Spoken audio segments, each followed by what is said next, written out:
और ये काम का भी समय। और आप लोग काफी समय से सबकी बात आपने सुनी, तो मैं ज्यादा लंबी बात मैं आपके बीच में नहीं कहूंगा, थोड़े में ही अपनी बात करने की मैं कोशिश करता हूं। आपको पता है कि आज यहाँ पे ये जो सभा है, ऐसे समय में इसका आयोजन किया जा रहा है कि चुनाव का बिगुल लगभग बज चुका है। आने वाले 6 महीने में लोकसभा चुनाव 4 महीने में है, और हो सकता है उसके साथ ही विधानसभा चुनाव हो, नहीं तो उसके साथ, नहीं तो उसके 4 महीने के बाद। इस सरकार के पास अगर चुनाव की आचार संहिता का समय हटा दें तो 5 महीने का समय पूरा बचा है, अगर सही समय पे भी चुनाव होते हैं लोकसभा के बाद। जब आखिरी 6 महीने में बात आ जाए तो जनता का सोच के विचार के फैसला करने का समय आ जाता है कि कैसा काम किया, और तराजू पे रख के तोल के और आने वाले भविष्य का फैसला करने का समय आ जाता है। आपको याद होगा 2014 में बीजेपी की खट्टर सरकार, मनोहर लाल खट्टर जी मुख्यमंत्री बने हरियाणा के, बीजेपी की खट्टर सरकार बनी 2014 में।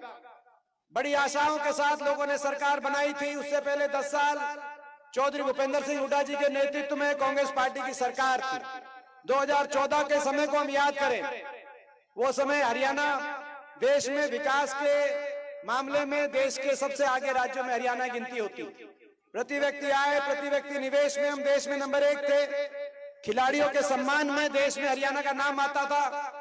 किसान के हकों के फैसले में और गरीब की कल्याणकारी योजनाओं में हरियाणा का नाम आता था। लोगों ने सोचा कि कुछ अच्छे दिन का नारा है, कुछ और अच्छा बीजेपी करके दिखाएगी। लोगों ने खट्टर साहब को मौका दिया। खट्टर सरकार 9.5 साल के बाद जो हरियाणा विकास में नंबर 1 होता था, आज आपके सामने है। वो हरियाणा आज बेरोजगारी में नंबर 1 करने का काम इस सरकार ने किया। ये इस सरकार की आज रिपोर्ट कार्ड है। देश में 3 तरफ दिल्ली के बसा हुआ हरियाणा देश में सबसे ज्यादा बेरोजगारी का प्रदेश। हर घर में एक शिक्षित नौजवान बेरोजगार, बेरोजगारों की फौज खड़ी हो गई।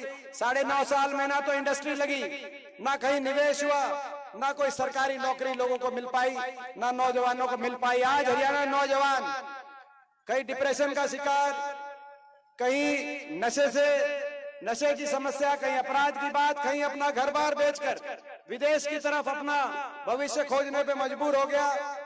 एक के बाद एक पेपर लीक, HPSC, SSC घोटालों से हरियाणा का नौजवान आज उसके भविष्य को अंधकार में करने का काम इस सरकार में हुआ। आपके सामने आज बेरोजगारी में नंबर 1 हरियाणा, महंगाई में नंबर 1 हरियाणा। सबसे ज्यादा महंगा डीजल, पेट्रोल, रसोई गैस का सिलेंडर, बिजली का बिल, बच्चों की स्कूल की फीस, आम घर के बस की बात नहीं रही। महंगाई, बेरोजगारी, भ्रष्टाचार में देश में नंबर 1 पे अगर नाम लिया जा रहा है तो इस गठबंधन सरकार का। क्योंकि ये सरकार, खट्टर सरकार लोग बनाना नहीं चाहते थे 2019 के चुनाव में। आपको याद होगा 5 साल की सरकार से लोग परेशान थे, तंग आ चुके थे, बदलना चाहते थे। बीजेपी ने नारा दिया था 75 पार, खट्टर साहब बोलते थे 75 पार, आपको याद होगा। इस दौरान एक पार्टी आई, जेजेपी पार्टी, जिनका विधायक यहां से आपने बना के भेजा है। जेजेपी ने नारा दिया, दुष्यंत चौटाला नारा दिया, बीजेपी को करो जमुना पार। दिया था कि नहीं दिया था? मैं पूछना चाहता हूं, ईमानदारी से आप बताओ। एक बोलता था 75 पार, दूसरा बोलता था इनने करो जमुना पार। इलेक्शन का नतीजा आते ही दोनों बन गए जमा पक्के यार। बन गया कि नहीं बन गए? और हरियाणा बना दी भ्रष्ट सरकार। लोगों ने तो कर दी थी बीजेपी जमुना पार, मगर ये जेजेपी वाले ये जमुना पार से बीजेपी को इन्होंने पकड़ा, जमुना में डुबकी लगाई, चंडीगढ़ में दोबारा से खट्टर साहब की सरकार बनाई। और सरकार बनाई और कहा कि हम सरकार बना रहे हैं 5100 बुढ़ापा पेंशन के समझौते पे, और हरियाणा की फैक्ट्रियों में 75% हरियाणा के नौजवान को आरक्षण के समझौते पे। ना तो 75% आरक्षण मिला इस फैक्ट्रियों में 4.5 साल के बाद, और 4.5 साल हो गए। मैं आपसे पूछना चाहता हूं, वह 5100 पेंशन आई या नहीं आई? मैं आपसे पूछना चाहता हूं। समझौता पेंशन का नहीं था, समझौता भ्रष्टाचार का था। अपनी भ्रष्टाचार की फाइलों को बंद कराने का समझौता था। हरियाणा को भ्रष्टाचार की भेंट चढ़ाना के समझौता था, हरियाणा को लूटने का समझौता था। महकमे बांटे, शराब का महकमा इसके पास, एक्साइज का उसके पास, माइनिंग का किसके पास, महकमे आपस में बांटकर बीजेपी जेजेपी ने हरियाणा में लूट मचाने का समझौता था। जिस दिन महकमे बांटे, हमारी बात आप कम मानना, क्योंकि हम तो विपक्ष में, हम तो लड़ाई लड़ रहे हैं इनके साथ, लेकिन इन्हीं के विधायक, जेजेपी के विधायक, नारनौन से दादा गौतम का बयान आया महकमे बढ़ते ही, आपके याद होगा क्या बयान था? बोला खोपर खोपर बढ़ गया सरकार में, 1 लाख पूरा जीमने लग रहा है। क्या क्या क्या था कि नहीं क्या था? बोला खोपर 1 लाख जीमने लग रहा है। खोपर तो जीम गया, लेकिन भ्रष्टाचार तो होगी हरियाणा में, लेकिन हरियाणा का विकास की पटरी से उतारने वाली सरकार, काम कुछ किया नहीं, मगर उससे भी ज्यादा अहंकार और घमंड, देश में सबसे ज्यादा अगर अहंकार और घमंड किसी में है तो इस खट्टर सरकार में। कोई ऐसी सरकार नहीं जिसमें इतना अहंकार हो। आपको याद होगा किसान आंदोलन, 750 किसानों की जान चली गई, 1 साल तक किसान धरनों में बैठा रहा, लाखों की तादाद में हमारे बड़े बुजुर्ग, हमारी माताएं बहनें बैठी रही, मगर ये सरकार, इस सरकार के किसी मंत्री ने, एक मुख्यमंत्री ने सहानुभूति के 2 शब्द भी देश के किसान के लिए, हमारे प्रदेश के किसान के लिए नहीं बोले। तिरस्कार के शब्द, अपमान के शब्द। देश की सबसे बड़ी पंचायत में 15 सदस्य, हरियाणा से 15 सांसद हैं, 14 बीजेपी के। मैं एकमात्र विपक्ष के सांसद के रूप में जब संसद में खड़े होकर कहता था कि किसान की बात मानो, कहते थे नहीं मानेंगे। मैं कहता था इनकी बात नहीं मानते तो कम से कम इनको इंसान मानो। सहानुभूति के 2 शब्द इनके लिए आपको कहने चाहिए। कहते थे नहीं, ये तो देशद्रोही हैं। और तब मैं खड़े होकर आंख में आंख डाल के बीजेपी की सरकार को मैंने संसद में कहा कि जिनको आप देशद्रोही बता रहे हो, ये वही लोग हैं जिनके एक हाथ में ट्रैक्टर का स्टीयरिंग है, देश को खाद्य सुरक्षा देते हैं, तो दूसरे हाथ में इनके बेटों के स्टेन गन है और चीन और पाकिस्तान के बॉर्डर पे देश को सुरक्षा देने का काम ये करते हैं, और इनको आप देशद्रोही बता रहे हैं। लेकिन अपमान, किसान का अपमान, हमारी बहन बेटियों का अपमान, खिलाड़ियों को किस तरीके से, पहलवान बेटी खिलाड़ियों को जो अपने लिए न्याय मांग रही थी, दिल्ली की सड़कों पे घसीटा गया। ये चुनाव इस बात का होगा कि आप 750 किसानों की जान कुर्बान करने वालों का साथ दोगे या न्याय की लड़ाई लड़ने वालों का साथ दोगे। आप उन बहन बेटियों की इज्जत को दिल्ली की सड़कों पे घसीटने वालों का साथ दोगे या न्याय लड़ने वालों का साथ दोगे। कोई वर्ग, चाहे किसान था, चाहे पहलवान था, चाहे नौजवान था, जब नौजवान निकला, नौजवान पे लाठीचार्ज, भर्ती घोटालों के खिलाफ जब नौजवान निकला, जब गरीब निकला, जो हमारा मनरेगा के मजदूर अपने मानदेय बढ़ाने, उन पे लाठीचार्ज, कर्मचारी निकले, कर्मचारियों पे लाठीचार्ज, सरपंच अपनी मांगों के लिए निकले तो सरपंच सोचते थे छोटी सरकार है, बाकियों पे लट बरस रहे हैं, थार को बख्शा जाएगा, लेकिन सरपंचों की भी अच्छी तसल्ली बिठाई। ये सरकार घमंड में 7वें आसमान पे घमंड है। मैं पूछना चाहता हूं आपसे, मैं आप सबसे पूछना चाहता हूं, भाई इनका घमंड, खट्टर सरकार का घमंड, इनका घमंड तोड़ोगे कि नहीं तोड़ोगे? मैं आपसे पूछना चाहता हूं। इतिहास आपकी तरफ देखेगा, इतिहास आपकी तरफ देखेगा। जब इतना अन्याय हुआ तो अन्याय में कौन खड़ा हुआ, हरियाणा ने क्या फैसला दिया, इतिहास आपकी तरफ देखेगा। मैं विश्वास दिलाता हूं आपको कि आप अगर इनका घमंड तोड़ने का संकल्प नरवाना से लोगे, और भाई जींद की जो 5 सीट हैं, भाई जींद की 5 सीट, मैं उम्मीद करता हूं, मैं आशा करता हूं कि भाई जींद की इस बार 5 सीट आप न्याय के साथ दोगे या नहीं दोगे? मैं आपसे पूछना चाहता हूं। चौधरी छोटू राम क्या करते कि भाई ये भोले किसान बोलना ले सीख और अपना ले पहचान ले। भाई मैं आपसे पूछना चाहता हूं, आपने अपने पराये की पहचान होगी या कि नहीं होगी? नहीं बताओ भाई, मैं आपसे पूछना चाहता हूं। भाई जितना अपनापन आपके साथ मेरे दिल में है, उतना अपनापन आप भी मानोगे कि नहीं मानोगे? नहीं बताओ भाई, मैं आपसे पूछना चाहता हूं। भाई फिर बताओ, यहां से आप फैसला कर देना। हरियाणा में आपका फैसला, हरियाणा में कोई मोड़ने वाला नहीं होगा। जींद से आप फैसला कर देना, मैं आपको विश्वास दिलाता हूं। आपकी तरफ पूरा हरियाणा देखेगा, जींद की तरफ। पिछली बार 4-5 सीटों की कसर रह गई थी, अगर जींद की सीट आ जाती पिछली बार तो हरियाणा में खट्टर सरकार दोबारा ना बनती, ये किसान आंदोलन ना होता, किसानों की कुर्बानी नहीं होती, खिलाड़ियों का अपमान नहीं होता, ये बेरोजगारी महंगाई नहीं होती।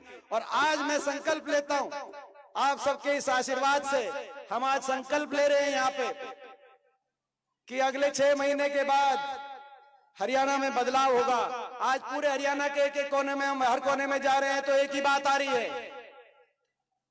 बीजेपी जेजेपी की एक खट्टर सरकार जा रही है और हुड्डा साहब के नेतृत्व में कांग्रेस पार्टी की सरकार आ रही है। और भाई सरकार आएगी 6 महीने में, ऐसी घमंड वाली सरकार जाएगी और हरियाणा में अहंकार फ्री सरकार आएगी, हरियाणा में संवेदनशीलता वाली सरकार आएगी। ये सरकार जाएगी जिन्होंने बड़े बुजुर्गों के साथ विश्वासघात किया 5100 पेंशन का, और हरियाणा में 6 महीने के बाद देश में सर्वाधिक 6000 बुढ़ापा पेंशन देने वाली सरकार आएगी। हरियाणा में आते ही तेरी कलम से फैसला करेंगे, इस विश्वासघात का बदला लेंगे। 6 महीने के बाद हरियाणा के अंदर जब पेंशन आएगी तो कितनी पेंशन आएगी बड़े बुजुर्गों की? 6000 बुढ़ापा पेंशन आएगी। संकल्प ले रहे हैं, हम संकल्प ले रहे हैं। हरियाणा में महंगाई से हर घर का बजट बिगाड़ने वाली सरकार जाएगी और हरियाणा में 300 यूनिट फ्री बिजली 6 महीने बाद करने वाली सरकार हरियाणा के अंदर आएगी। ये भी हम फैसला आते ही, जो हिमाचल की कांग्रेस पार्टी की सरकार में जैसे 300 यूनिट बिजली फ्री हुई, हरियाणा में भी करेंगे। और हरियाणा में कर्मचारियों पे लट बरसाने वाली सरकार जाएगी और हरियाणा में कर्मचारियों को ओल्ड पेंशन स्कीम देने वाली सरकार आएगी। हरियाणा में गरीबों के अधिकारों को छीनने वाली सरकार जाएगी और हरियाणा में एससी वर्ग के हमारे भाई, बैकवर्ड के, छत्तीस बिरादरी के गरीब पात्र परिवार, हर परिवार को 100-100 गज के प्लॉट और हर 100 गज के प्लॉट पे 2 कमरे का सरकारी सहायता से मकान बनवाने वाली सरकार हरियाणा में आई।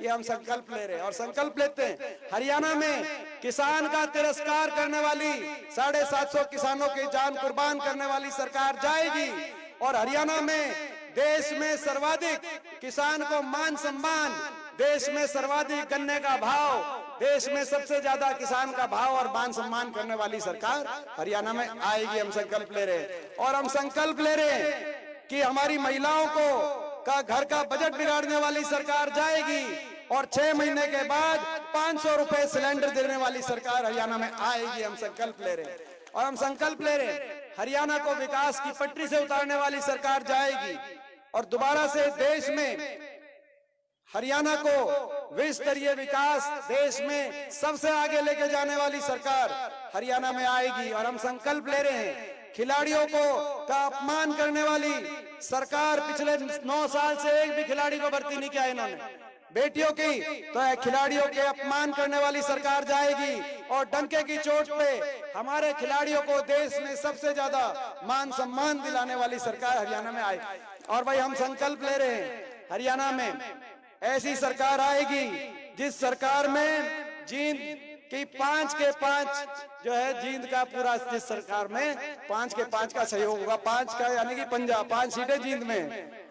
तो भाई ये नहीं बताओ ये प्रस्ताव पारित है कि नहीं पारित है?